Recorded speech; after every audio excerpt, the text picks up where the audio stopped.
All right. I gotta read the opening credits here. You know, the disclaimer. I'm not appealing to offend anybody, make fun of anybody. You know, we're all in the same boat, we're all in the same family. We need a laugh.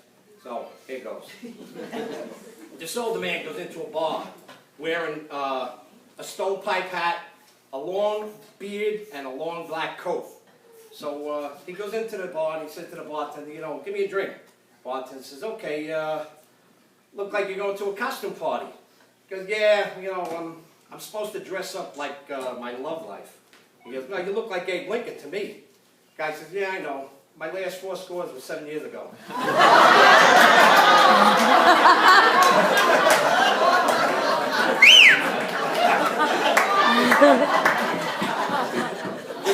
This woman, she's taking a shower, and her husband yells to her from the kitchen, honey, did you find a shampoo?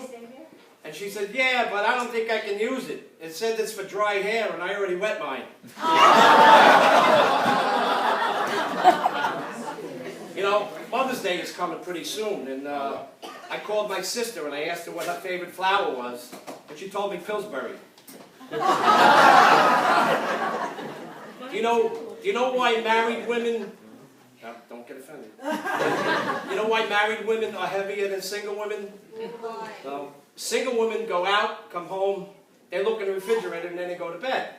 Married women, they go out, they come home, see what's in bed, and they go to the refrigerator.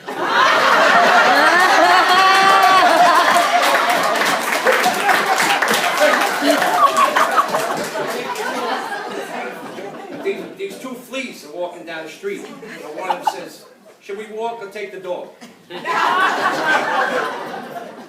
This elderly couple has a problem remembering things. So they go to the doctor, they get all checked out and everything. Everything is fine, but the man said, you know, doc, sometimes we forget things, and I'm getting a little worried about that disease.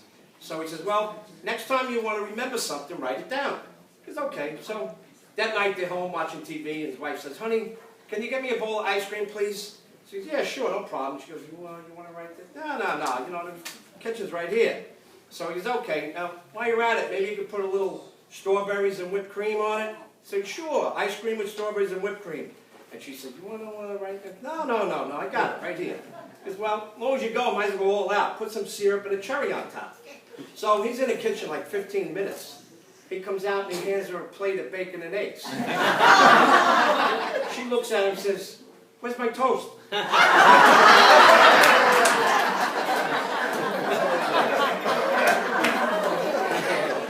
This 80-year-old woman, she's playing golf, and she's got a little problem with her eyesight. So when she comes home, she says to her husband, you know, next time I go golfing, maybe you can come with me and you can spot the ball for me, whatever, because your eyesight's a little better than mine. He says, okay.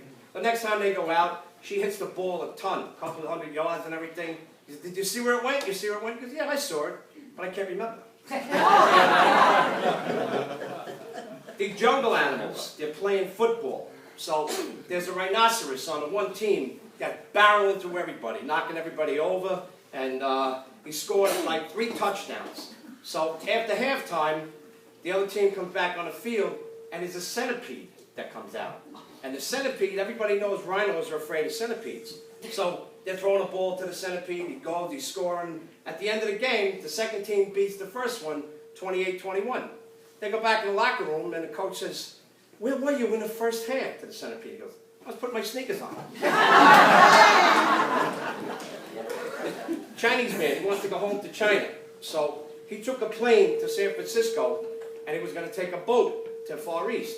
But when he got there, he missed the boat, so the Asian flew.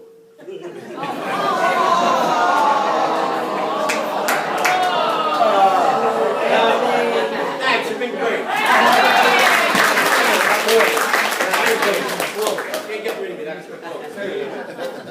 This wife goes into the kitchen, and her husband is in there with a fly swatter. So she says, honey, what are you doing? He goes, oh, I'm catching flies. He goes, oh, really? Did you get any yet? He goes, yeah, I got 5 already. Did 3 males and 2 females. He goes, how can you tell the difference between the flies and everything? He goes, easy. 3 were on a beer can, 2 were on a phone.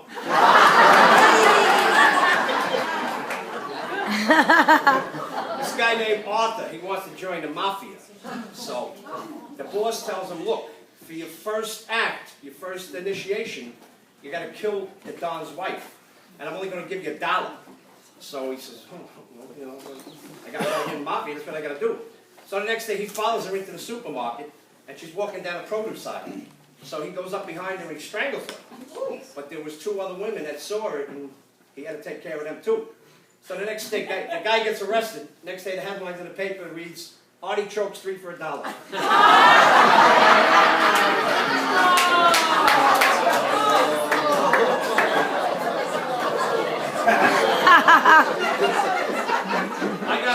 got a special request for this next joke.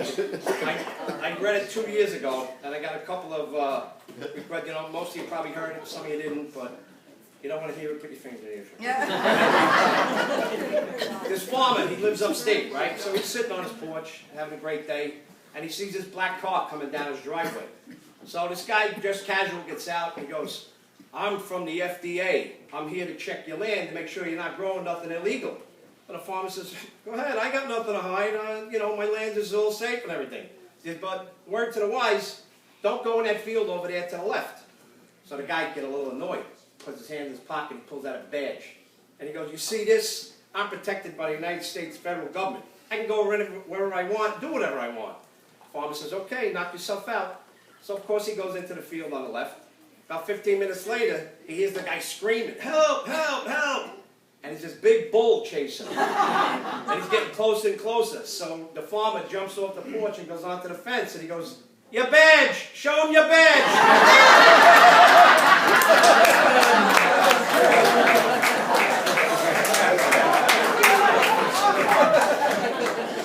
I got a few announcements to make before I get done here. Now, Pastor, he said that he was going to up his tithing contribution, so he wants you to up yours.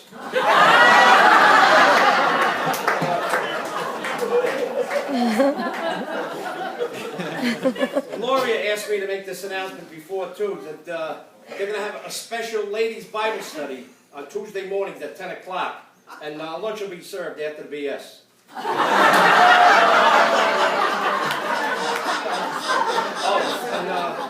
The recycling fundraiser wants you to bring your cans to church, whether they're big or small. Five new choir robes are needed due to the addition of some new members and the deterioration of some older ones. Oh, and Pastor also announced that next Sunday, the sermon is going to be called "What is Hell?" Come early and hear the choir practice.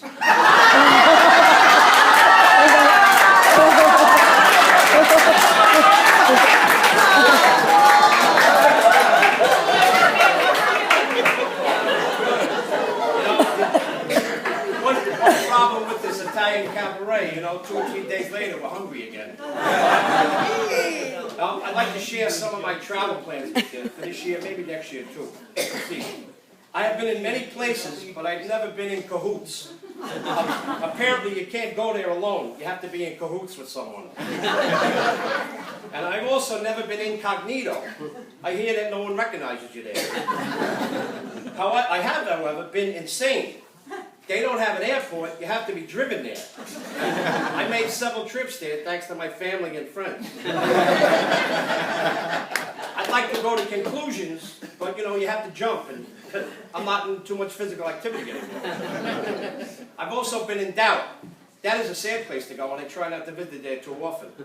I've been inflexible, but only when it's very important to stand firm. One of my favorite places to be is in suspense. It really gets the adrenaline flowing and puffs up the old heart. And at my age, I need all the stimuli I can get. And I may have been incontinent, but I don't remember what country it was in. It's an age thing. I hear it's very damp and wet there. Okay, one more and then you can wake up. This is a story I didn't write, but I think it fits in good for tonight. It's about garden snakes. Snakes, also known as garden snakes, can be very dangerous. Here's why.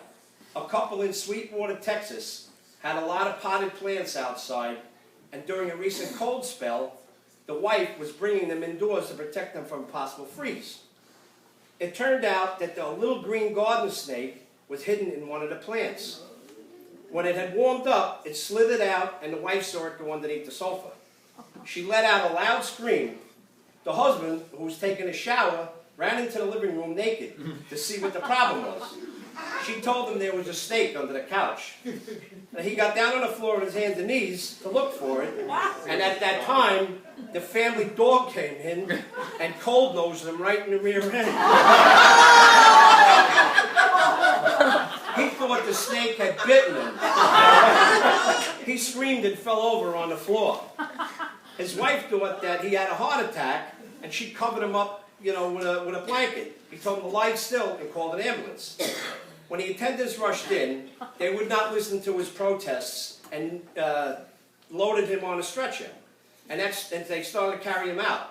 At that time, the snake came out from under the sofa, and one of the EMTs saw it and dropped his end of the stretcher. That's when the man broke his leg. He was taken to the hospital. The wife still had a problem with the snake in the house, so she called a neighbor who volunteered to capture the snake. He armed himself with a rolled-up newspaper, and he began poking under the couch. Soon he decided that it was gone and told the woman to sit down on the couch and relax.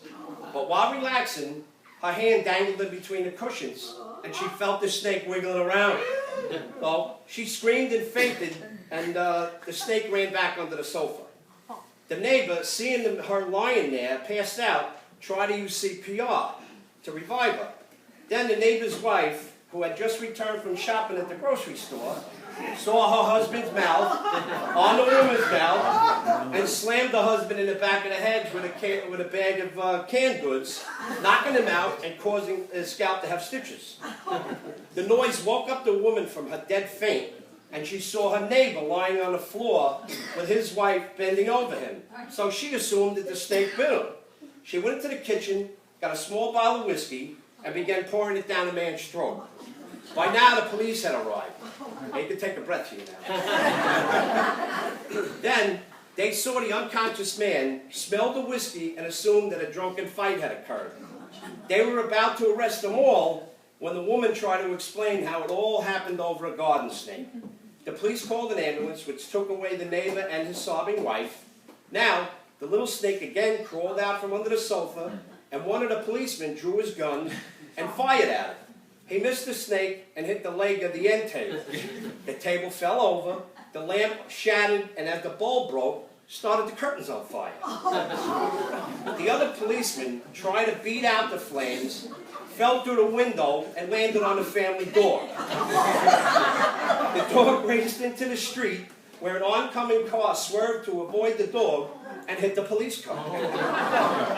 Meanwhile, the neighbors saw the burning drapes and called the fire department.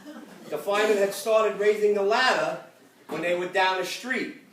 The raising ladder tore out the overhead wires, put out the power, and disconnected telephones in a 10 square block area. But they got the fire. Time passed. Both men were discharged from the hospital. The house was repaired. The dog came home. The cops got a new car. And everything was all right in the world. About a month later, we're watching TV. The weatherman announced another cold snap. So the wife asked the husband if he thought they should bring the plants inside. That's when he shot him. I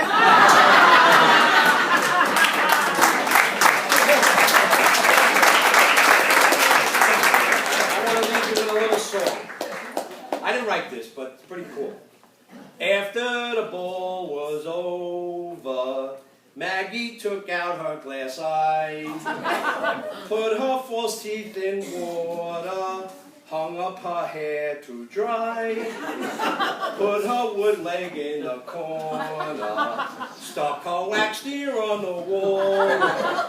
That was the end of poor Maggie after the ball.